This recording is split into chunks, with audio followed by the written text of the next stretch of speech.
I'm interested in things that change the world or that affect the future and wondrous new technology where you see it. And you're like, wow, how did that even happen? How is that possible? Brand is just the perception, and perception will match reality over time. Sometimes it will be ahead, other times it will be behind. But brand is simply a collective impression some have about a product. There are really two things that have to occur in order for new technology to be affordable to the mass market. One is you need economies of scale. The other is you need to iterate on the design. You need to go through a few versions. When somebody has a breakthrough innovation, it is rarely one little thing. Very rarely is it one little thing.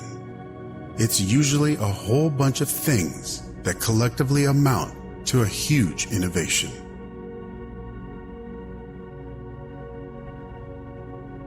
If something has to be designed and invented, and you have to figure out how to ensure that value of the thing you create is greater than the cost of the inputs, then that is probably my core skill.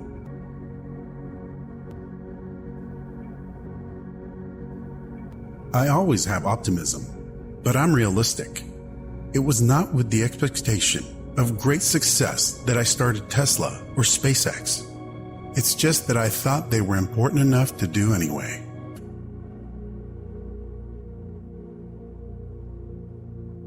When something is important enough, you do it even if the odds are not in your favor. What makes innovative thinking happen? I think it's really a mindset. You have to decide. A company is a group of organized to create product or service, and it is only as good as its people and how excited they are about creating.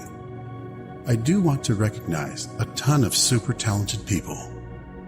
I just happen to be the face of the companies.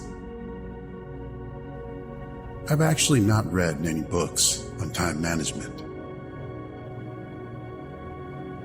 I would just question things.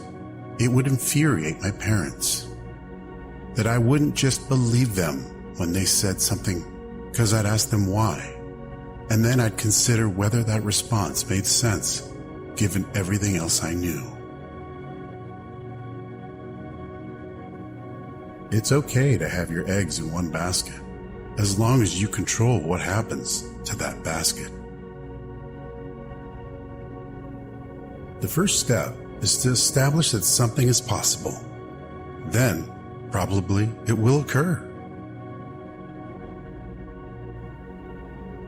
When Henry Ford made cheap, reliable cars, people said, "Nah, what's wrong with a horse?"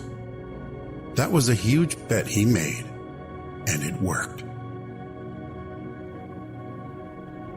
My biggest mistake is probably weighing too much on someone's talent and not someone's personality. I think it matters whether someone has a good heart. I wouldn't say I have a lack of fear. In fact, I'd like my fear emotion to be less because it is very distracting and fries my nervous system. I say something, and then it usually happens. Maybe not on schedule, but it usually happens. I think it's very important to have a feedback loop where you're constantly thinking about what you've done and how you could be doing it better.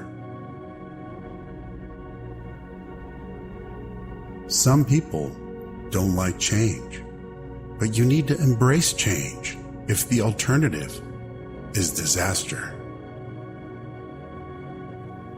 I don't spend my time pontificating about high-concept things. I spend my time solving engineering and manufacturing problems. People should pursue what they are passionate about. That will make them happier than pretty much anything else. As much as possible, avoid hiring MBAs. MBA programs don't teach people how to create companies. It's very important to like the people you work with. Otherwise, life and your job is going to be quite miserable.